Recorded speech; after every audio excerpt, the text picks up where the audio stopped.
কিছুদিন আগে আমাদের এক নেতাকে নিয়ে এক নেত্রী কিছু অভিযোগ করেছিলেন, তো সেটাও আমাদের খুব আমলে নেওয়া হয়েছে। ফলে সেই নেতা সাসপেন্ড অবস্থায় আছেন, তাকে আপনারা কোথাও দেখছেন না দলীয় কার্যক্রমে। এই যে আর্থিক কেলেঙ্কারি যে বক্তব্যগুলো আসছে, এর অধিকাংশগুলোই আসলে আমরা বিচ্ছিন্নভাবে আমরা মনে করি, কিন্তু বিচ্ছিন্ন ঘটনা হইলেও এটা এনসিপির যে শৃঙ্খলা কমিটি এটা আমলে নিচ্ছে। জিয়াউর রহমানের সময় কিংবা খালেদা জিয়ার সময়েও যে তারুণ্যের যে একটা স্রোতধারা ছিল ছাত্র দলের প্রতি, বিএনপির প্রতি, সেটা তো এখন বেশ ভাটার মধ্যে গিয়ে আর কি। ডাকসু নির্বাচন কতটুকু ফ্রি ফেয়ার হয়েছে এটা আপনার সাংবাদিক হিসেবে আপনারা ভালো বলতে পারবেন, কিন্তু সেই নির্বাচনে ছাত্র দলের যে পারফরমেন্স ছিল খুবই হতাশাজনক। বিশেষ করে শেষের দিকে 2012-13 সালের পর থেকে দেখতাম যে না, এটা আমরা ঠিক যে বিএনপিকে আমি ভাবতাম দেখি তার সাথে ম্যাচ খায় না। আচ্ছা, তো ফলে আমার অনেক কর্মকাণ্ড দেখতাম যে পার্টির কাছে সাংঘর্ষিক হচ্ছে আর কি। বেশ অনেকবার ওয়ার্নিং খেয়েছি, বহিষ্কার হয়েছি, আবার বহিষ্কার দেশ প্রত্যাহার করে নিয়ে আসছি, কিন্তু এরকমই চলছিল। তো চলতে চলতে 19 সালে এসে দেখলাম যে না, এইভাবে আসলে ঠিক কোনোভাবে হচ্ছে না আর কি। সাম্য হত্যা হওয়ার প্রায় 48 ঘন্টার মধ্যেই অনেকগুলো আসামি তারা গ্রেপ্তার করলেন। আচ্ছা। কিন্তু এরপরে গত 2 মাসে আর কোনো অগ্রগতি খুব বেশি নাই। দর্শক, আমার সঙ্গে রয়েছেন সর্দার আমিনুল ইসলাম সাগর, যিনি দীর্ঘদিন বিএনপি রাজনীতির সাথে সংযুক্ত ছিল, ছাত্র দলের রাজনীতির সাথে সংযুক্ত ছিল। সম্প্রতি তিনি এনসিপিতে সংযুক্ত হয়েছেন। আমরা একটু এনসিপির যে বর্তমান যে কার্যক্রম, যে পথসভা, সেটি আসলে কোন পর্যায়ে আছে? রংপুর আবু সাইদের কবর জিয়ারতের বিরুদ্ধে শুরু হয়েছিল। প্রাথমিক আমরা প্রথম দিন থেকেই মোটামুটি ভালো সাড়া ছিল, কিন্তু দিন যত যাচ্ছে আপনারা খেয়াল করছেন যে সেই সাড়া অভূতপূর্বভাবে বাড়ছে আর কি। বাংলাদেশে আসলে সমর্থক নির্ভর দলের সংখ্যা খুব বেশি নাই, তো এনসিপি খুবই ছোট একটা দল, খুব অল্প সময়ের মধ্যেই আমাদের আত্মপ্রকাশ। 4 মাস বয়স, এই 4 মাস বয়সেই আমরা যে পরিমাণ জনগণের সাড়া পেয়েছি, এটা খুবই এক কথায় ট্রিমেন্ডাস। তো আমরা আশা করছি যে আমরা সারা দেশে 29 দিনে সারা দেশ 64 ডিস্ট্রিক্ট যখন কভার করব, দিনকে দিন এই জনসমর্থন আরও বাড়বে আর কি। এবং কোনো রাজনৈতিক দল একদম টানা 1 মাস রোড মার্চ করার যে সক্ষমতা বা সামর্থ্য, সেটা সম্ভবত এনসিপি প্রথম এই দুঃসাহসটা দেখাচ্ছে আর কি। যদি একটু জিজ্ঞাসা করি যে আসলে ঠিক এই জুলাইটা, এটা আসলে কি কারণে বেছে নেওয়া পদযাত্রার জন্য? পদযাত্রার জন্য জুলাই তো আসলে বাংলাদেশের সাম্প্রতিক রাজনীতির সবচেয়ে উজ্জ্বলতম একটা মাস জুলাই মাস। হ্যাঁ, মানুষের অধিকার আদায়ের জন্য যে 1 বছর আগে ছাত্র জনগণ যে নিজেদের বুকের প্রাণ দিয়ে ফেলছে। হ্যাঁ, তো ফলে এরকম একটা মাস, যে মাসটা আসলে স্বৈরাচার হটানো, ফ্যাসিবাদ মুক্ত করার জন্য একটা মাস, তো সেই মাসটাকে আমরা মনে করছি যে সবচেয়ে সুন্দর একটা সময় জনগণের কাছে পৌঁছানোর জন্য। এনসিপির রাজনীতি প্রথম দিন থেকেই সে খুব গণমুখী। সে ফ্যাসিস্ট সরকারের বিচার এবং বাংলাদেশের রাজনীতির যে সংস্কার, যেটা জনমানুষের চাওয়া, দীর্ঘদিনের চাওয়া, সেই সংস্কারের রাজনীতি আমরা করছি আর কি। যার ফলশ্রুতিতে আমরা পাচ্ছি এই রোড মার্চগুলোতে, যখনই আমরা লোকজন যাচ্ছে, হাজার হাজার লোকজন আমাদের সাথে যুক্ত হচ্ছেন। বগুড়াতে আমরা পৌঁছেছিল রাত 1:30টায়। তো রাত 1:30টায় যখন আমরা বগুড়া পৌঁছাই, ওই দিন 1:05 আমরা মহাস্থানগড় ক্রস করি। তো তখনও দেখি যে আমরা প্রায় 400-500 লোকজন, এই আমাদের যে পথসভা হওয়ার কথা, সেই জন্য প্রচণ্ড বৃষ্টি হচ্ছিল, বৃষ্টি উপেক্ষা করে বৃষ্টিতে ভিজেও দাঁড়ায় আছে আর কি। তো ফলে আমাদের রাজনীতি যে খুব গণমুখী, জনগণকে যে সম্পৃক্ত করতে পারছে, এটা খুব তার একটা ভালো উদাহরণ আর কি। মানুষের যে সাড়া পেয়েছেন যেটি বলছিলেন, সেটা আসলে আপনাদের অনুমতি ছিল কিনা?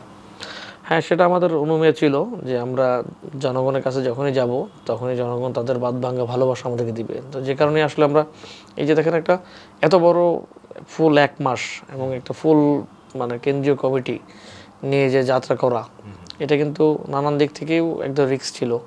ফ্যাসিবাদের দোসররা, হাসিনার নানান এজেন্টরা এখনও বাংলাদেশে আনাচে কানাচে আছে, তাদের হামলা মামলা হইতে পারে, নানান রকমের ভয়ভীতি আছে। তো এগুলো উপেক্ষা করেও কিন্তু আমরা মাঠে নেমে আসছি, মাঠে গিয়েছি। এই কারণে যে আমরা জানতাম যে আমরা যখন জনগণের দুয়ারে যাব, জনগণ ফিরে দিবে না। তো এটা আমরা অনুমান করেই আমরা গিয়েছি এবং আমরা তার চেয়েও বেশি সাড়া পেয়েছি। কোন শ্রেণী পেশার মানুষ বা কোন বয়সের মানুষ সবচেয়ে বেশি দেখছেন? আমাদের যে এনসিপি তারুণ্য নির্ভর দল, আমরা স্বভাবতভাবেই মনে করি যে এখানে হয়তো তরুণরা বেশি আসবে, কিন্তু খুব অদ্ভুত বিষয় যে শুধু তরুণরা না, আমরা নানান বয়সের, আপনারা বোধহয় যেহেতু টেলিকাস্ট করেন, দেখেন যে সেখানে নানান বয়সের, সেখানে দাদা নানা এই বয়সী লোক থেকে শুরু করে একদম 15-16 বছরের একটা স্কুল গোয়িং বাচ্চা, 9-10-এ পড়া ছেলে পেলে, নানান বয়সের লোকজন এখানে আছে। এবং অদ্ভুত বিষয় হলো যে নারী উপস্থিতি আমাদের প্রোগ্রামগুলোতে প্রচুর পরিমাণে নারী এবং মানে ফিমেল শিক্ষার্থীদের উপস্থিতি মারাত্মকভাবে বেশি, যেটা আমাদেরকে খুবই আশান্বিত করে আর কি। এবং এনসিপি আসার আগে বাংলাদেশে এত নারীরা যে রাজনীতি সচেতন, এটা আমরা আসলে দেখি নাই। একদম মানে প্রান্তিক মহিলারা দেখা যাচ্ছে যে চলে আসতেছেন। হ্যাঁ, আমরা বিভিন্ন হরিজন পল্লীতে যে যে ধরনের সারা পাচ্ছি, সাঁওতাল পল্লীতে যে মানে এক কথায় মানে এগুলো যদি একটা চিত্রনাট্য করা যেত তাহলে পরে মনে হয় যে বাংলাদেশের রাজনীতি জনগণের সামনে আরও ওপেন হতো, যে কি পরিমাণের গৃহস্থলীন বধূরাও এনসিপির প্রতি তাদের ভালোবাসা দেখাচ্ছে আর কি। খালেদা জিয়া যখন 80-র দশকে প্রথম রাজনীতিতে আসলেন, হ্যাঁ, তখন তো খালেদা জিয়া আসলে কিছু ছিলেন না, জাস্ট তার একটা ব্যক্তিত্ব ছিলেন। তো খালেদা জিয়াকে দেখার জন্য এরকম আমরা বিভিন্ন টিভি ক্লিপস বা ছবিতে দেখি যে খালেদা জিয়া বন্যা তো দেখতে যাচ্ছেন, সেখানে বসে পড়ে সানকিতে করে ভাত খাচ্ছেন, প্রচুর লোকজন তাকে দেখতেছে আর কি। তো এই খালেদা জিয়ার ব্যক্তিত্বের উপরেই কিন্তু দেখেন যে 91 সালে তৎকালীন সময়ে যে আজকের আওয়ামী লীগ, ফ্যাসিস্ট আওয়ামী লীগ, তারা কিন্তু ধরাশায়ী হয়ে গেছিলেন। হ্যাঁ, তো এরকম তো বারবার ঘটে। আমরা তারও আগে 54 সালেও দেখছি যুক্ত ফ্রন্টের মধ্যে দিয়ে শেরে বাংলাকে ফজলুল হকের বিশাল ব্যক্তিত্বের কাছে অপোনেন্ট ধরাশায়ী হয়ে আসছেন, শেরে বাংলা নেতৃত্বে যুক্ত ফ্রন্ট জিতে আসছে। এখানে আমাদের নাহিদ হোক বা আক্তার হোক, কিংবা আমাদের নাসিরুদ্দিন পাটোয়ারি, সামান্তা শারমিন, তাসনিম জারা বা তাসনুভা জাবিন, আরও যারা আছেন, কোনো একজনকে দেখেও যদি জনগণ আসে তাহলে এটা খুবই ইতিবাচক একটা বিষয়, যে এই ব্যক্তিকে কেন্দ্র করেই হয়তো আবার যে একটা সুন্দর রাজনীতি 90 দশকে দেশের জনগণ স্বপ্ন দেখছিল বা 50-এর দশকে শেরে বাংলাকে ঘিরে স্বপ্ন দেখছিল, সেটা হয়তো আবার ফিরে আসতে পারে। আমাদের এনসিপিতে একটা শৃঙ্খলা কমিটি আছে, খুব উচ্চ ক্ষমতা সম্পন্ন আর কি। কিছুদিন আগে আমাদের এক নেতাকে নিয়ে এক নেত্রী কিছু অভিযোগ করেছিলেন, তো সেটাও আমাদের খুব আমলে নেওয়া হয়েছে। ফলে সেই নেতা সাসপেন্ড অবস্থায় আছেন, তাকে আপনারা কোথাও দেখছেন না দলীয় কার্যক্রমে। যদিও এখন পর্যন্ত তার যে অভিযোগের খুব বেশি সত্যতা পাওয়া যায় নাই। তো ঠিক একইভাবে এই যে আর্থিক কেলেঙ্কারি যে বক্তব্যগুলো আসছে, এর অধিকাংশগুলোই আসলে আমরা বিচ্ছিন্নভাবে আমরা মনে করি, কিন্তু বিচ্ছিন্ন ঘটনা হইলেও এটা এনসিপির যে শৃঙ্খলা কমিটি এটা আমলে নিচ্ছে, এটা পুঙ্খানুপুঙ্খ তদন্ত করছে, এবং তাতে যদি তাদের বিন্দুমাত্র যোগসূত্রতা পাওয়া যায় এ বিষয়ে এনসিপি কঠিন সিদ্ধান্ত নেবে। এরকম একটি দলে আসলে কেন আসলেন, কি কারণে বিএনপি ছাড়লেন? ঠিক বিএনপি ছাড়লাম বিষয়টা এমন না, কারণ আমি বিএনপি কখনো করি নাই, আমি ছাত্রদল করে আসছি। ছাত্রদল হলো বিএনপির সহযোগী একটা সংগঠন আর কি। তো ছাত্রদলটা আসছে এটা আমার এক ধরনের পারিবারিক লিগেসি থেকে। আমার বাবা ছাত্রদল করতেন, শ্রমিক দল করতেন, এবং মানে আমরা ঠিক জিয়াউর রহমানের যে রাজনীতি আমরা পড়ে বড় হয়েছি বা দেখে আসছি, বা পরবর্তীতেও আমাদের বাল্যকাল কাটছে 90 দশকে। তো সেই সময় যে খালেদা জিয়ার যে ইমেজ, একটা টাওয়ার পার্সোনালিটি, তো এগুলো খুব আকর্ষণ থেকে মূলত আসলে এক ধরনের বিএনপির প্রতি বা ছাত্রদলের প্রতি ফ্যাসিনেশন আসা। তো আমি যখন ঢাকা বিশ্ববিদ্যালয়ে পড়ার সময় একটা লম্বা সময় ছাত্রদল করতে হয়েছে আমাদেরকে। তো বিশেষ করে শেষের দিকে 2012-13 সালের পর থেকে দেখতাম যে না, এটা আমরা ঠিক যে বিএনপিকে আমি ভাবতাম দেখি তার সাথে ম্যাচ খায় না। তো ফলে আমার অনেক কর্মকাণ্ড দেখতাম যে পার্টির কাছে সাংঘর্ষিক হচ্ছে আর কি। বেশ অনেকবার ওয়ার্নিং খেয়েছি, বহিষ্কার হয়েছি, আবার বহিষ্কার দেশ প্রত্যাহার করে নিয়ে আসছি, কিন্তু এরকমই চলছিল। তো চলতে চলতে 19 সালে এসে দেখলাম যে না, এইভাবে আসলে ঠিক কোনোভাবে হচ্ছে না আর কি। অর্থাৎ পার্টি যেমন করে না, পার্টি যে চায় না সেদিকে রাজনীতি করাটা বারবার স্রোতের উজান স্রোতে নৌকা ঠেলা, এটা ভালো কিছু হচ্ছে না আর কি। তো ফলে এর মধ্যে আবার করোনা চলে আসে, তো সেই সময় একটা গ্যাপ নেই আর কি। তো সেই গ্যাপটা করোনার পর থেকে হতে হতে নিয়ার অ্যাবাউট 24 পর্যন্ত আর কি। সবসময় একটা আগ্রহ ছিল, ইচ্ছা ছিল যে একটা স্পন্দনশীল গণতান্ত্রিক একটা বহুত্ববাদী রাজনীতির সাথে যুক্ত হব।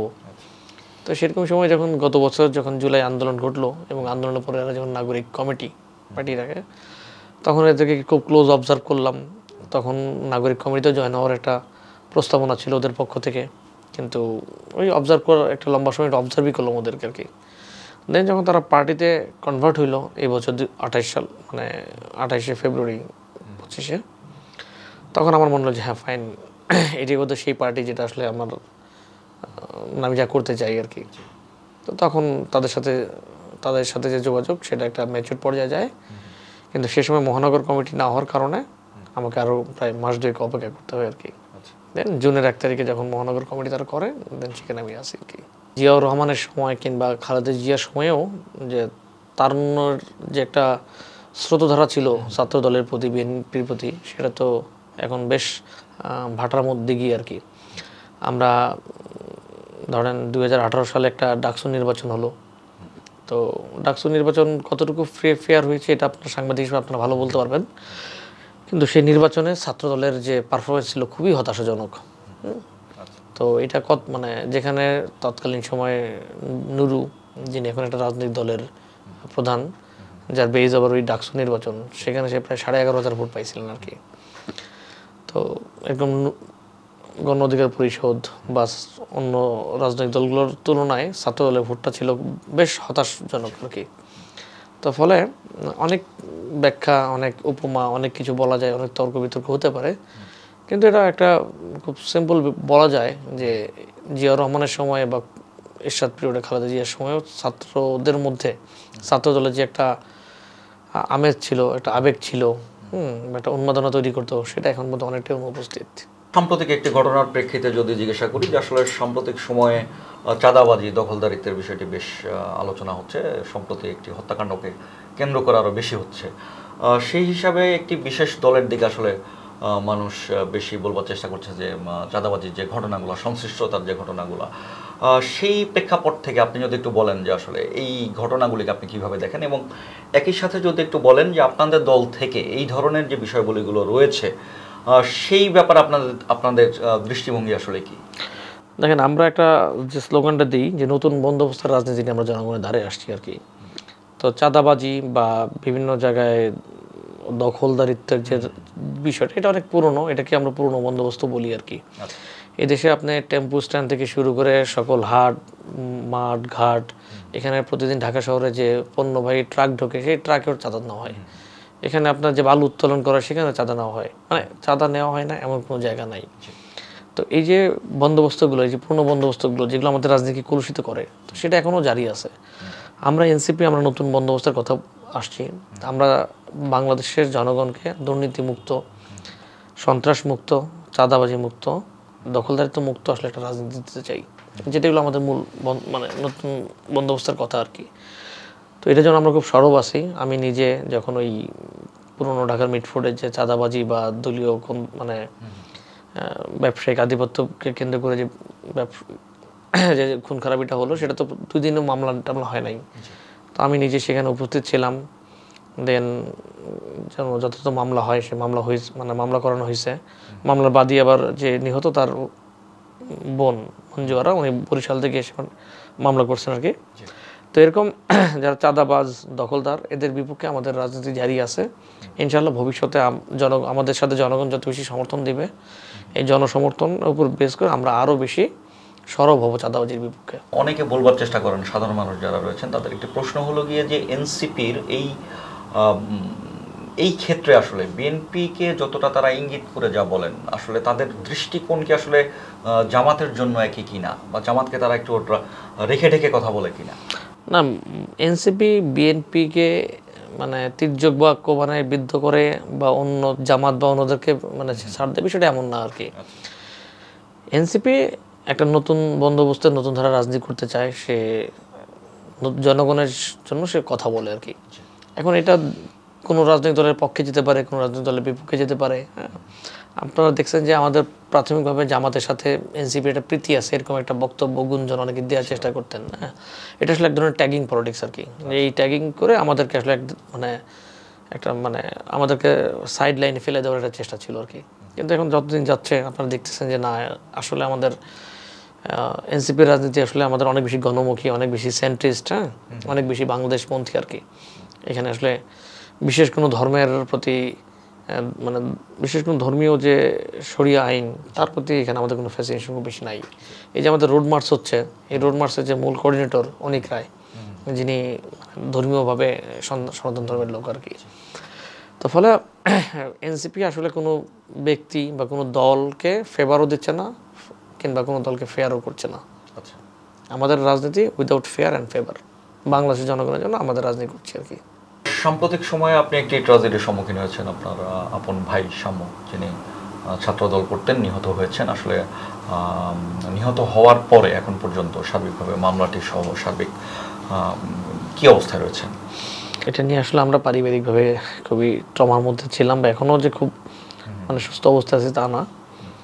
তো আমরা এই মামলাটা নিয়ে পুলিশের উপরে বা অন্যান্য আইন শৃঙ্খলা বাহিনী যারা আছে তাদের উপর আস্থা রাখতে চাই, কিন্তু আমরা কিছুটা হতাশ যে মামলার অগ্রগতি খুব কম।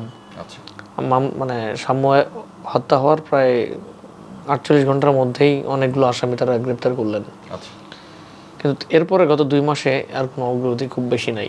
আচ্ছা, কারা হত্যা করছেন বলছে যে এই লোকজনরা হত্যা করছে আর কি, কিন্তু তারা বলছে যে আমরা আরও মোটিভ খুঁজতেছি। আচ্ছা, তো যদি প্রকৃত আসামি ধরা পড়ে তাহলে তো মোটিভ জানা খুব সময় সাপেক্ষ ব্যাপার না, এর জন্য তো 2 মাস সময় লাগে না। তো ফলে মামলাটা এখনও আদালতে গড়ায় নাই, এখনও পুলিশ কাস্টাডিতে রয়ে গেছে। তো আমরা এটা নিয়ে হতাশ। আমরা পুলিশ কমিশনারের কাছে আমাদের হতাশা জানাই আসছি। তো তিনি অবশ্য বলছেন যে তাদের ইনিশিয়েটিভ নেবেন।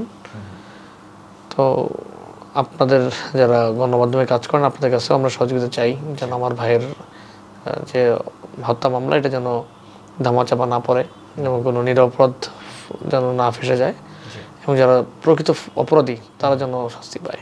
পুলিশের কাছ থেকে যা শুনছি বা তারও কিছু বন্ধু বান্ধবের মুখে যেটা শুনছি, আমার ছোট ভাই ও সোহরাওয়ার্দী উদ্যানের কিছু অংশে যারা মাদক টাদক বিক্রি করতো এদেরকে সে বাধারা দিত, ধমক টমক দিত, কাউকে চড়তাপুর নাকি দিয়েছে আর কি। এটা এর আগেও কয়েকবার ঘুরছে। তো যারা মারছে এদের সাথেও নাকি সাম্যর এর আগে 2-4 বার বাগবিতণ্ডা হয়েছে আর কি। তো সেদিনও নাকি তারা ওই বাগবিতণ্ডা থেকেই নাকি তারা ওকে সুইসাইড স্টেপ করছে আর কি। তো এটা পুলিশের বক্তব্য। এখন আমরা জানতে চাই যে যদি যেহেতু তারা সাম্যর পরিচিত, মানে সাম্য এই সমস্ত মাদক ব্যবসায়ীদের এর আগেও বকাঝকা করছে বা শাসন করছে, তার মানে সাম্য তাদেরকে চেনে। তো আমরা দেখেছি যেটা যারা মাদক কারবারকারী তারা ঢাকা বিশ্ববিদ্যালয়ের ছাত্রের গায়ে হাত তুলবে এটা খুব মানে মোটামুটি অসম্ভব।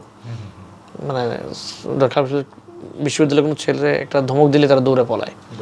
তো সেখানে সাম্যকে ধরে মানে স্টেপ করছে, এটা খুবই মানে অ্যালার্মিং। অর্থাৎ তার মানে যদি এটা হয়ে থাকে, পুলিশের বক্তব্য যদি তাই সত্যি হয়ে থাকে, তার মানে ওকে মেরে ফেলার উদ্দেশ্যে এই স্টেপটা করা। কারণ আমি ঢাকা বিশ্ববিদ্যালয়ের একটা ছেলেকে আমি স্টেপ করবো, আহত করবো, তারপরে আমার আর কিছু হবে না, এটা মানে কোনো ভাববার কোনো কারণই নাই। তো ফলে এটা মানে এই যে হত্যার আমরা মনে করছি সেক্ষেত্রে এটা হত্যার উদ্দেশ্য হতে পারে, এবং মানে শুধুমাত্র কিছু মাদক বিক্রি করার জন্য আমি মানে এত বড় স্টেপ নিতে হতে পারে না। ঠিক আছে, আমরা একটু শেষ দিকে রয়েছি। আর যদি একটু আপনার পলিটিক্যাল যে আপনার বর্তমান যে অবস্থান, এনসিপির যে অবস্থান, সেটি নিয়ে আমরা শুরু করেছিলাম। সেই সাথে যদি একটু জিজ্ঞাসা করি যে এনসিপির আসলে যে ভিশন, সেই সাথে আপনার যে ভিশন দলকে নিয়ে এবং দলটির যে ভিশন একটু যদি বলেন।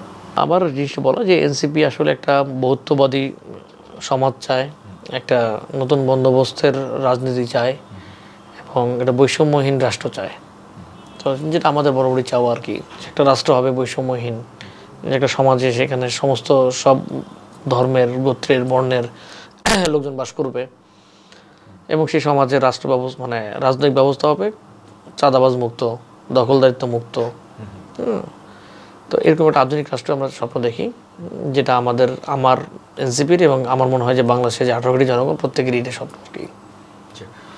ধন্যবাদ। আমরা কথা বলছিলাম সর্দার আমিরুল ইসলাম সাগরের সঙ্গে, যিনি এনসিপির রাজনীতির সাথে সংযুক্ত রয়েছেন বর্তমানে। তিনি বর্তমান যে পদযাত্রা যেটি হচ্ছে এনসিপির, তার সাথে সম্পৃক্ত ছিলেন, এবং তিনি আসলে কাছ থেকে দেখছেন যে এনসিপির যে কার্যক্রম সেটি তিনি বলছিলেন যে মানুষজন আসলে তাদেরকে কতটা গ্রহণ করেছে, এনসিপির আসলে সামনের দিনের যে পরিকল্পনা চিন্তা সেটি নিয়ে আমরা তার সাথে কথা বলছিলাম।